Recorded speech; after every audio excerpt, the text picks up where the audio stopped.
খুশি লারা দিয়া ওনারা দিয়ে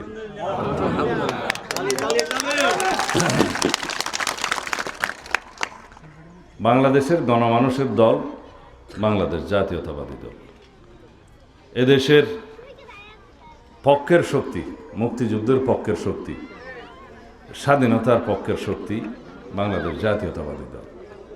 এদেশের হিন্দু, মুসলমান, বৌদ্ধ, খ্রিস্টান, অন্যান্য ধর্মাবলম্বী সমস্ত ধর্মবর্ণের মানুষ, সমস্ত ভাষাভাষীর মানুষ, সমস্ত সংস্কৃতির মানুষ সকলকে ঐক্যবদ্ধ করে বাংলাদেশি পরিচয় দিয়েছিলেন শহীদ রাষ্ট্রপতি জিয়াউর রহমান। আমরা এই একটা পরিচয়েই বাংলাদেশের পক্ষে আমরা এগিয়ে গিয়েছি। এই স্বাধীনতার পতাকা শহীদ রাষ্ট্রপতি জিয়াউর রহমানের হাত ধরে, দেশনেত্রী বেগম খালেদা জিয়ার হাত ধরে আজকে আমাদের নেতা জনাব তারেক রহমানের কাছে হস্তান্তরিত হয়েছে জনগণের মাধ্যমে। এই পতাকাকে আমরা সমুন্নত রাখব। এদেশের স্বাধীনতায় যারা বিশ্বাস করেনি তারা ধর্মের ভিত্তিতে রাজনৈতিক বিভাজন করতে চায়। এদেশের মানুষ এটা চায় না। আমরা সবাই বাংলাদেশি পরিচয়ে পরিচিত। আমাদেরকে ঐক্যবদ্ধ থাকতে হবে।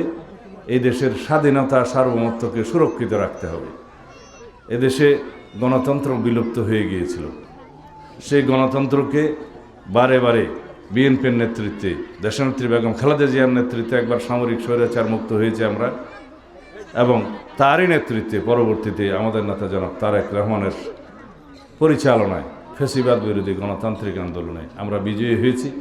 এদেশের মানুষ ছাত্র গণ অভ্যুত্থান সংগঠিত করেছে, শত সহস্র শহীদ হয়েছে, আমাদের সন্তানরা রাজপথে রক্ত দিয়েছে।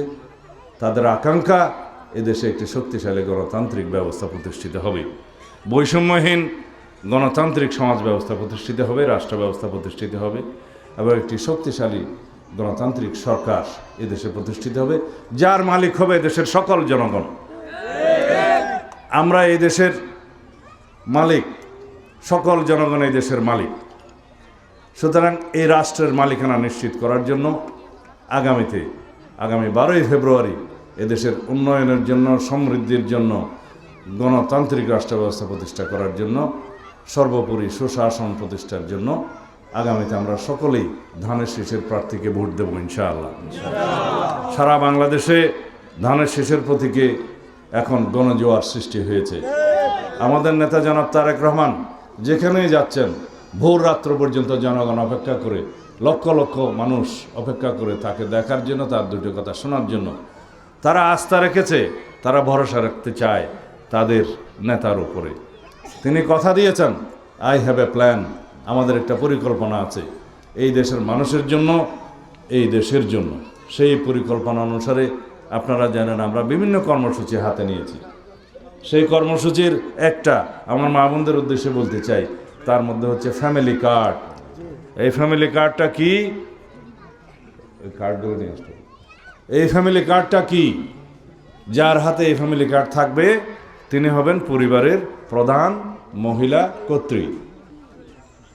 তিনি মর্যাদাপ্রাপ্ত হবেন, সম্মানিত হবেন, নারীর ক্ষমতায়ন হবে এবং তার অর্থনৈতিক অবস্থার উন্নতি হবে। এই ফ্যামিলি কার্ডের মধ্য দিয়ে তিনি সারা মাসের প্রয়োজনীয়, নিত্য প্রয়োজনীয় দ্রব্যের একটি অংশ বিনামূল্যে পাবেন। ক্রমান্বয়ে আমরা সকল পরিবারের কাছে যাব যাদের অর্থনৈতিক অবস্থা ভালো নয়। আমরা হিসাব করে দেখেছি এই দেশে 4 থেকে 4.5 কোটি পরিবার আছে। আমরা ক্রমান্বয়ে সকলের কাছে পৌঁছাবো।